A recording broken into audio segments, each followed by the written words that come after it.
ता शुरू से ही पढ़ने में होशियार और मेधावी छात्रा थी। अच्छी पढ़ाई के बाद अच्छा कॉलेज सिलेक्शन और फिर बहुत अच्छी जॉब। तूने तो मेरा नाम रोशन कर दिया मेधा। अरे लेकिन ये जो काम करने का तरीका है ना, इसे बदल ले। 18 घंटे काम करेगी तो कल को बच्चा कैसे संभालेगी? तुम्हारी तरह पागल नहीं हूँ माँ, जो बच्चे और परिवार में फंस जाऊँ। मैं तो जिंदगी खुल कर जीऊंगी। सब कहने की बात होती है बेटा, अपने बच्चे का सुख हर कोई चाहता है। वक्त बीतता है और मेधा की शादी हो जाती है।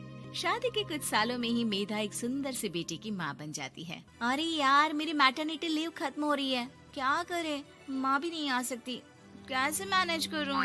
ऐसा करते हैं, इसके लिए एक केयर टेकर रख लेते हैं, वो देखा करेगी इसे। मेधा को पति की बात जंच जाती है और वो केयर टेकर की तलाश शुरू कर देती है। एक दिन उन लोगों के घर एक महिला आती है जो दिखने में पढ़ी लिखी लगती है। जी, क्या काम है आपको? मैम, मेरा नाम स्नेहा है। आपका एड देखा केयर टेकर का, क्या मैं आपके यहाँ काम कर सकती हूँ? हाँ, क्यों नहीं, लेकिन आप तो अच्छे घर की लगती हैं, फिर नौकरी क्यों?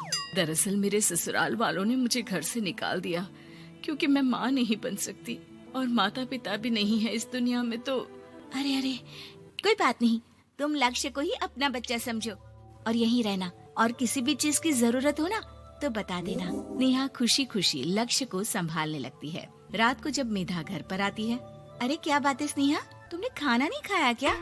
अरे दीदी, आपका बेटा टाइम दे तब ना। अरे तो जब वो सोता है तब खा लिया करो। तब तो मैं इसके पास ही बैठी रहती हूँ। कोई मच्छर या कीड़ा काट ले लक्ष्य को तो अब आप पकड़ो, मैं खाना खा लेती हूँ। स्नेहा वहाँ से चली जाती है। बहुत ही अच्छे से ख्याल रख रही है ये लक्ष्य का। मेधा, इतना तो शायद तुम भी ध्यान नहीं देती। मेधा को पति की बात बुरी तो लगती है लेकिन कुछ नहीं कहती। धीरे धीरे स्नेहा मेधा और उसके पति के साथ बाहर भी जाने लगी। सुनो, स्नेहा को भी बाजार ले चलते हैं, वो क्या है ना, लक्ष्य को देख लेगी जब तक मैं शॉपिंग कर लूंगी। हाँ चलो, वैसे मैं चाह रहा था कि लक्ष्य को लेकर हम दोनों ही चलते। क्या यार, तुम तो फ्री में इमोशनल हो जाते हो, कितना देख लेंगे हम दोनों मिलकर, ले चलो उसे। कार से निकलकर मेधा और लक्ष्य रोड क्रॉस कर रहे थे कि सामने से कार आ जाती है। मेधा का ध्यान नहीं होता लेकिन स्नेहा तुरंत लक्ष्य को मेधा से छीन लेती है। मेधा गिर जाती है और कार मेधा को छूकर निकलती है, जिससे मेधा को खून आ जाता है। पति मेधा को हाथ देकर उठाता है। स्नेहा लक्ष्य को लेकर गले लगाई रहती है। थैंक्स स्नेहा, मैंने तो ध्यान ही नहीं दिया था कि कार आ रही है। स्नेहा का गुस्सा मालकिन पर टूट पड़ता है। अरे कैसी माँ है आप, अगर आज कुछ लक्ष्य को हो जाता तो मैं आपको कभी माफ नहीं करती। छोटा सा बच्चा है, उसे चोट लगती है तो पता है कितनी तकलीफ होती है। पति भी स्नेहा को देखने लगता है कि उसे क्या हो गया। मेधा को स्नेहा पर काफी गुस्सा आ जाता है। घर आकर कहती है, देखो स्नेहा, माना तुम लक्ष्य को बहुत प्यार करती हो, लेकिन वो मेरा बेटा है, मैं कभी जानबूझकर उसके साथ बुरा नहीं कर सकती, समझी? मुझे माफ कर दीजिए, मैं लक्ष्य को लेकर कुछ ज्यादा ही सेंसिटिव हो चुकी हूँ। मैं ध्यान रखूंगी कि आगे से ऐसा ना हो। मेधा का मन स्नेहा से अब हटने लगा था।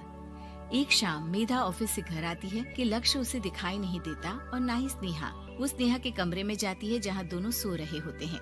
अरे स्नेहा, लक्ष्य को आज इस कमरे में क्यों सुला दिया? दीदी, मुझे नींद आ रही थी, ऐसे में उसे कमरे में अकेले लिटाना मुझे ठीक नहीं लगा।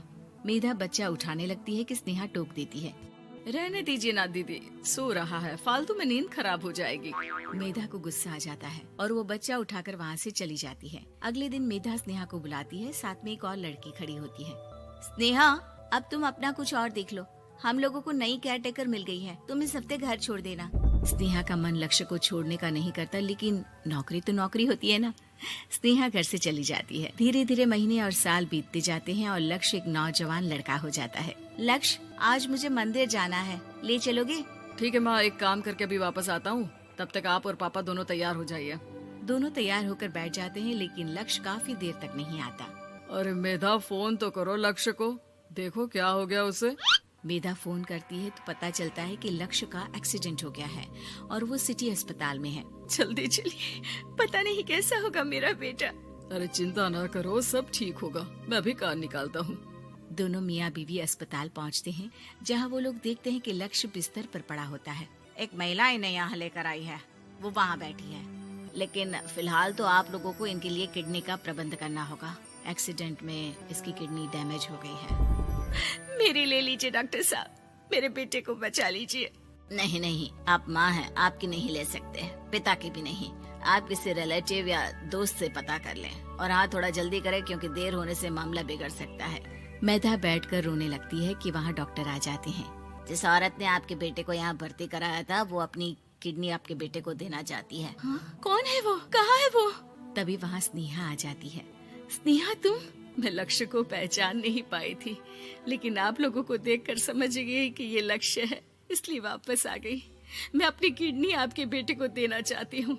मेरी अपनी तो कोई औलाद नहीं, लेकिन लक्ष्य में मैंने हमेशा अपना बच्चा देखा। तुम धन्य हो स्नेहा, जो इतने साल में भी लक्ष्य को भूल नहीं पाई। सही मामले में तो वो तुम्हारा ही बच्चा होगा, क्योंकि जन्म भले ही मैंने दिया हो, लेकिन आज तुम उसकी जिंदगी बचा रही